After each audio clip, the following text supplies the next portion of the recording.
আসসালামু আলাইকুম। Attendance software সেটআপের part 2 তে আপনাকে স্বাগতম। আজকে আমরা দেখব কিভাবে আমাদের উইন্ডোজ সফটওয়্যারটা কাজ করে। আগের ভিডিওতে দেখেছি আমরা কিভাবে এটা ডাউনলোড করতে হয়, কিভাবে ইনস্টল করতে হয়। সো প্রথমেই আমাদের যখন আপনি আমাদেরকে এরকম একটা ছবি দিবেন, আপনার ডিভাইসের একটা ছবি এবং সিরিয়াল নাম্বারের একটা ছবি দিবেন, তারপরে আমাদের অফিস থেকে আপনাকে একটা ইউজার আইডি এবং একটা পাসওয়ার্ড দেওয়া হবে।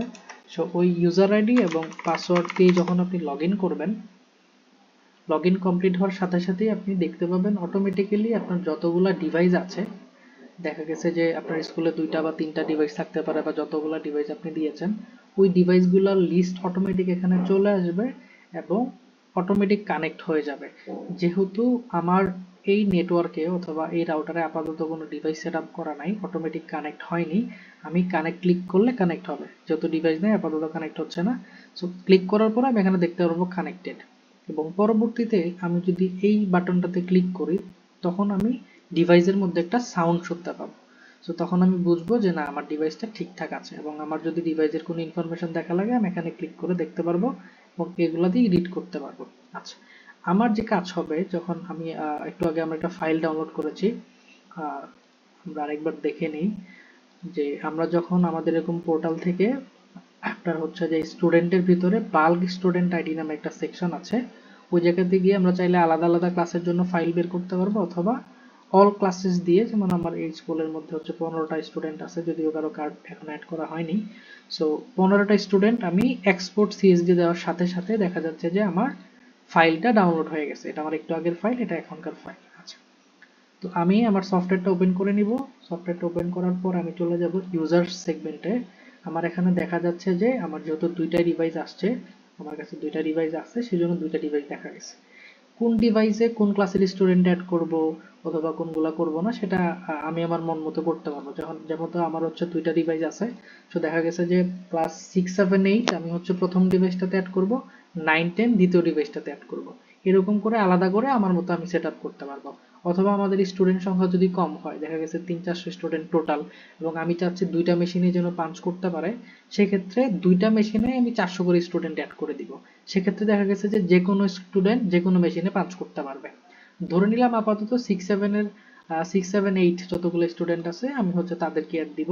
সেক্ষেত্রে আমি ডিভাইসটা চুজ করে নিব যে হ্যাঁ, আমি এই ডিভাইস অ্যাড করতে চাচ্ছি। এখানে আমি দেখতে পাচ্ছি একটা বাল্ক অপশন, এবং এখানে দেখতে পাচ্ছি জিরো ইউজার, তার মানে এখন পর্যন্ত কোনো ইউজার অ্যাড করা হয়নি। সেক্ষেত্রে আমি বাল্ক ইম্পোর্ট অপশনটাতে যাব, এখানে ফর্ম ফাইল নামে একটা অপশন আছে, সেটাতে ক্লিক করব। আমার ফাইলটা যেই জায়গায় ডাউনলোড হয়েছে ওইটা আমি চুজ করে দিয়ে দিব। দেওয়ার সাথে সাথে দেখতে পাচ্ছি এখানে কিছু ইনফরমেশন চলে আসছে, যেগুলো আমার স্টুডেন্টের এবং কার্ডের ইনফরমেশন, তাদের রোল নাম্বার এবং অন্যান্য জিনিস। সো আপলোড দেওয়ার সাথে সাথে এই 15টা স্টুডেন্ট আমার এখানে অ্যাড হয়ে যাবে। যেহেতু আমার এখানে ডিভাইস আপাতত কানেক্টেড নাই, এটা হবে না। বাট আপনাকে কি করতে হবে, জাস্ট আপলোড বাটনটাতে ক্লিক করলে অটোমেটিক্যালি 15টা স্টুডেন্ট অ্যাড হয়ে যাবে। কোনো কারণে যদি কোনো স্টুডেন্ট অ্যাড না হয় বা ক্যান্সেল হয়ে যায়, দেখা গেছে 15টার মধ্যে 10টা অ্যাড হয়েছে, সেক্ষেত্রে আমি এই বাটনটাতে ক্লিক করে সবগুলো ইউজার সিলেক্ট করতে পারবো, ডিলিট করে আবার নতুন করে ট্রাই করতে পারবো।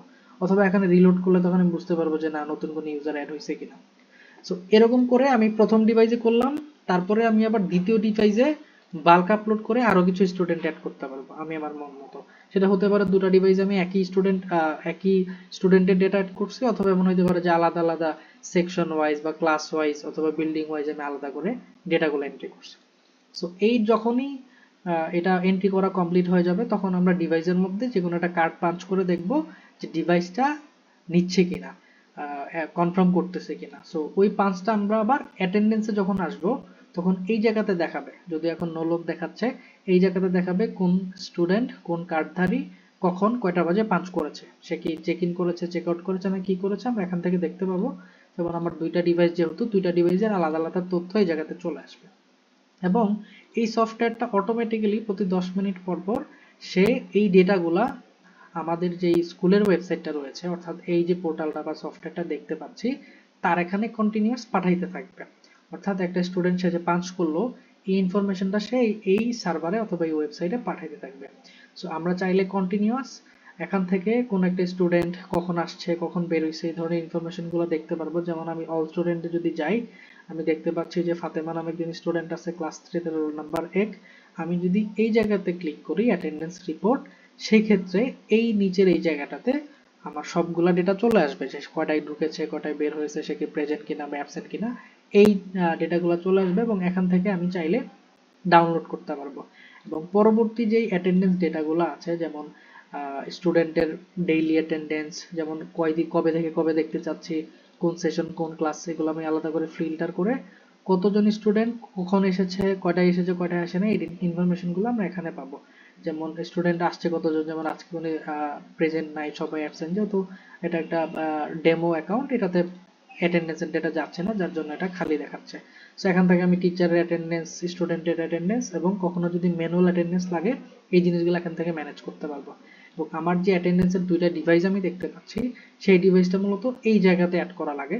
সো এটা আপনারাও করতে পারবেন, স্কুলের তারাও নিজেরা করতে পারবে, অথবা আমাদেরকে বলে আমরা অ্যাড করে দিব। যেমন এটা ডিভাইসের একটা নাম দিয়েছি আমরা, ডিভাইসটা কোন আইপি অ্যাড্রেসে কোন পোর্টে রান করতেছে, তার সিরিয়াল নাম্বারটা কি, এটা দিয়ে আমরা এখান থেকে এটা অ্যাড করে দিতে পারবো। সো এটা চাইলে আমরা নিজেরা পারবো, তারপরে যদি কারো বুঝতে সমস্যা হয় অনুরোধ রইল যাতে এটা আমাদেরকে দিলে আমরা এন্ট্রি করে দিব। এই ছিল মোটামুটি আমাদের ডিভাইস সেটআপের দ্বিতীয় পর্বের ভিডিও, যেটা দিয়ে আমরা মোটামুটি বুঝতে পারছি যে কিভাবে ডিভাইসটা কাজ করে অথবা ডিভাইসটা কনফিগার করা লাগে। সো এইভাবেই মোটামুটি আমরা পুরা অ্যাটেন্ডেন্স সিস্টেমটাকে ম্যানেজ করতে পারবো। এটার জন্য আমাকে ডিভাইসে বসে একটা একটা করে এন্ট্রি দিতে হবে না, আমি জাস্ট আমার এখান থেকে একবারে হচ্ছে আমার স্টুডেন্টের ডেটাগুলো ডাউনলোড করে নিব, বা আমার স্টুডেন্টের ডেটা যদি অনেক বেশি হয় বা আমি ডিভাইস ওয়াইজ আলাদা আলাদা করতে চাই, সেক্ষেত্রে আমি 2টা 3টা বা 5টা ফাইল আলাদা করে ডাউনলোড করে আমার এই সফটওয়্যারটাতে আমি ইউজার সেগমেন্টে গিয়ে আপডেট করে দিব। এই ছিল আজকের ভিডিও, সাথে থাকার জন্য ধন্যবাদ। আল্লাহ হাফেজ।